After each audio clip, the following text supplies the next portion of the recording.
Good morning, welcome back to Ladybug Grace, the Bible in a Year videos. I am behind a day, so I'm going to do 2 videos this morning. Yesterday was a bad day.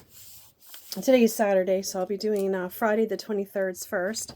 We're doing Genesis 42, Psalm 21, Proverbs 23, and Matthew 28. Hope you enjoy the fire. It's very cold here right now. It's 6 degrees this morning. As I was saying, it was 6 degrees this morning. It's cold. So Genesis 42. Oh, my eyes are adjusting here. When Jacob learned that there was grain in Egypt, he said to his sons, "Why do you just keep looking at each other?" He continued, "I have heard that there is grain in Egypt. Go down there and buy some for us, so that we may live and not die." The 10 of Joseph's brothers went down to buy grain from Egypt, but Jacob did not send Benjamin, Joseph's brother, with the others, because he was afraid that harm might come to him. So Israel's son was among those who went to buy grain, for there was famine in the land of Canaan also. Now Joseph was the governor of the land, the person who sold grain to all its people. So when Joseph's brother arrived, they bowed down to him with their faces to the ground. As soon as Joseph saw his brothers, he recognized them, but he pretended to be a stranger and spoke harshly to them. "Where do you come from?" he asked. "From the Lord of Canaan," they replied. "From the land of Canaan," they replied, "to buy food." Although Joseph recognized his brothers, they did not recognize him. Then he remembered his dream about them and said to them, "You are spies. You have come to see where our land is unprotected." "No, my lord," they answered. "Your servants have come to buy food. We are all sons of one man. Your servants are honest men, not spies." "No," he said to them, "you have come to see where our land is unprotected." But they replied, "Your servants were 12 brothers, the sons of one man, who lives in the land of Canaan. The youngest is now with our father, and one is no more." Joseph said to them, "It is just as I told you, you are spies, and this is how you will be tested. As surely as Pharaoh lives, you will not leave this place unless your youngest brother comes here.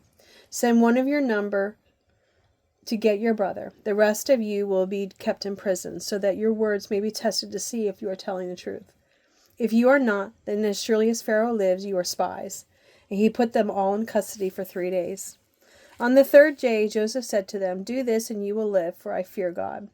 If you are honest men, let one of your brothers stay here in prison, while the rest of you go and take grain back for your starving households. But you must bring your youngest brother to me, so that your words may be verified, and that you may not die." This they proceeded to do. They said to one another, "Surely we are being punished because of our brother. We saw how distressed he was when he pleaded with us for his life, but we would not listen. That's why this distress has come on us." Reuben replied, "Didn't I tell you not to sin against the boy? But you wouldn't listen. Now we must give an accounting for his blood." They did not realize that Joseph could understand them, since he was using an interpreter.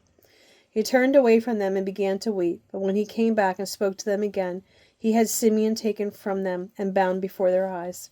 Joseph gave orders to fill their bags with grains, to put each man's silver back in his sack, and to give them provisions for their journey. After this was done for them, they loaded their grain on their donkeys and left. At the place where they stopped for the night, one of them opened the sack to get food for his donkey, and he saw his silver in the mouth of the sack. "My silver has been returned," he said to his brothers. "Here it is in my sack." Their hearts sank, and they turned to each other trembling and said, "What is this that God has done to us?" When they came to their father Jacob in the land of Canaan, they told him all that had happened to them. They said, "The man who is Lord over the land spoke harshly to us, and treated us as though we were spying on the land. But we said to him, 'We are honest men, we are not spies. We are 12 brothers, sons of one father. One is no more, and the youngest is now with our father in Canaan.' Then the man who is Lord over the land said to us, 'This is how I will know whether you are honest men. Leave one of your brothers here with me, and take food for your starving household and go. But bring your youngest brother to me, so I will know that you are not spies, but honest men. Then I will give you your brother back to you, and you can trade in the land.' As they were emptying their sacks, there in each man's sack was its pouch of silver. When they and their father saw the money pouches, they were frightened. Their father Jacob said to them, 'You have deprived me of my children. Joseph is no more, and Simeon is no more. And now you want to take Benjamin.' Everything is against me. Then Reuben said to his father, You may put both of my sons to death if I do not bring him back to you. Entrust him to my care, and I will bring him back. But Jacob said, My son will not go down there with you. His brother is dead, and he is the only one left. If harm comes to him on the journey you are taking, you will bring me my gray head down to the grave in sorrow. That is the end of Genesis 42. Oops.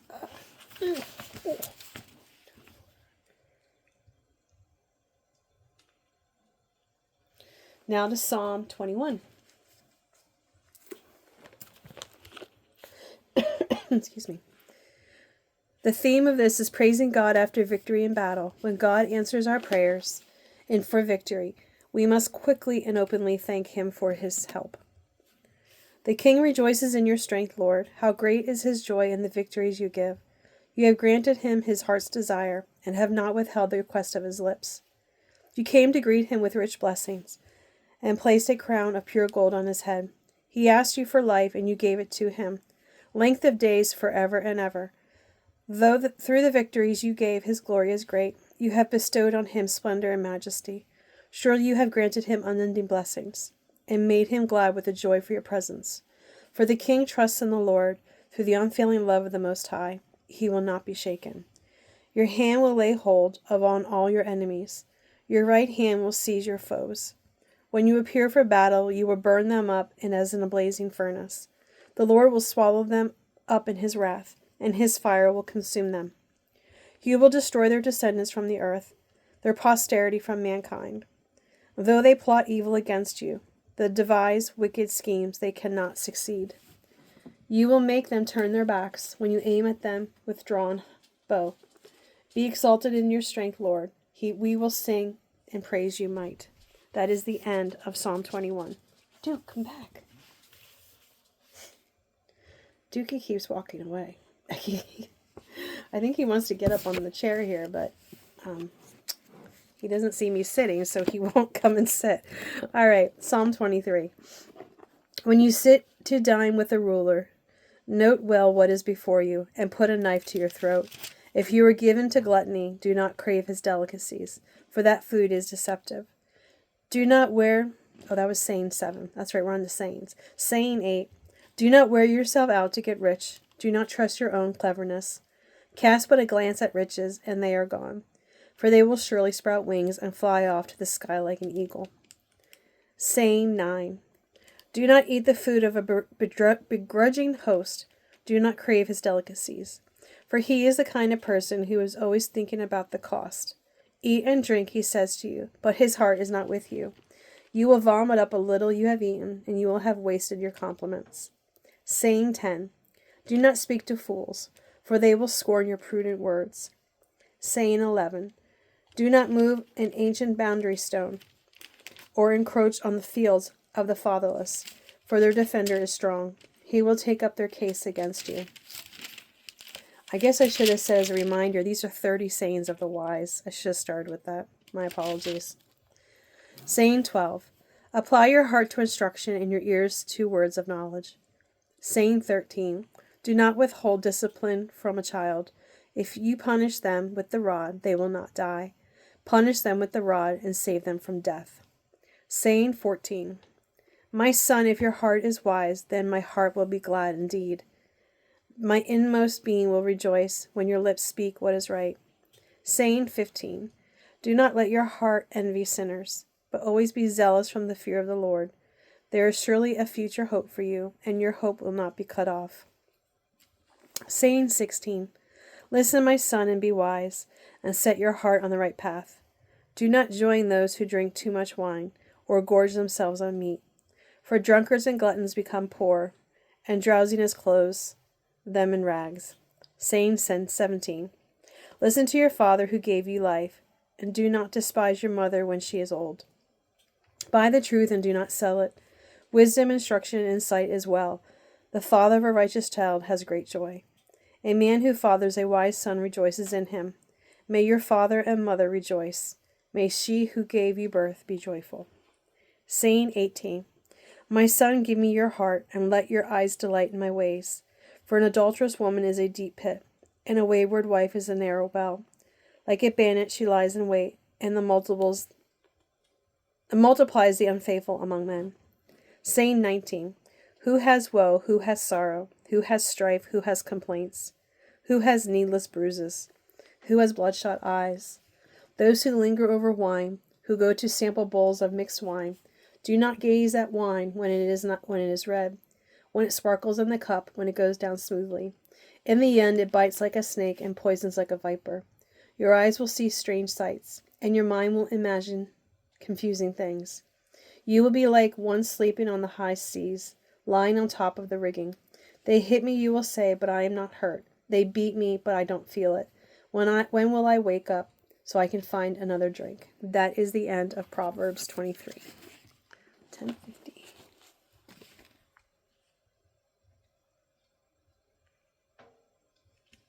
Going to go to Matthew 28 now. After this, Jesus rises from the dead. After the Sabbath at dawn on the first day of the week, Mary Magdalene and the other Mary went to look at the tomb. There was a violent earthquake, for an angel of the Lord came down from the heaven and, going to the tomb, rolled back the stone and sat on it. His appearance was like lightning, and his clothes were white as snow. The guards were so afraid of him that they shook and became like dead men. The angel said to the women, "Do not be afraid, for I know who you are looking for. You are looking for Jesus who was crucified. He is not here. He has risen, just as he said. Come and see the place where he lay. Then go quietly and tell his disciples. He has risen from the dead and is going ahead of you into Galilee. There you will see him. Now I have told you." Jesus appears to the women. So the women hurried away from the tomb, afraid yet filled with joy, and ran to tell his disciples. Suddenly Jesus met them. "Greetings," he said. They came to him, clasped at his feet, and worshipped him. Then Jesus said to them, "Do not be afraid. Go and tell my brothers to go to Galilee. There they will see me." Religious leaders bribed the guards. While the women were on their way, some of the guards went into the city to report to the chief priests everything that had happened. When the chief priests had met with the elders and devised a plan, they gave the soldiers a large sum of money, telling them, "You are to say his disciples came during the night and stole him away while we were asleep. If this report gets to the governor, we will satisfy him and keep you out of trouble." So the soldiers took the money and did as they were instructed, and this story has been widely circulated among the Jews to this very day. Jesus gives the Great Commission. Then the 11 disciples went to Galilee, to the mountains, where Jesus had told them to go. When they saw him, they worshipped him, but some doubted. Then Jesus came to them and said, "All authority in heaven and on earth has been given to me. Therefore go and make disciples of all nations, baptizing them in the name of the Father and of the Son and of the Holy Spirit, and teach them to obey everything I have commanded you. And surely I am with you always until the very end of this age." And that actually ends Matthew. So that is today's reading. Oh, you can see me. Oh boy. Anyway, have a wonderful and great day. Talk to you soon.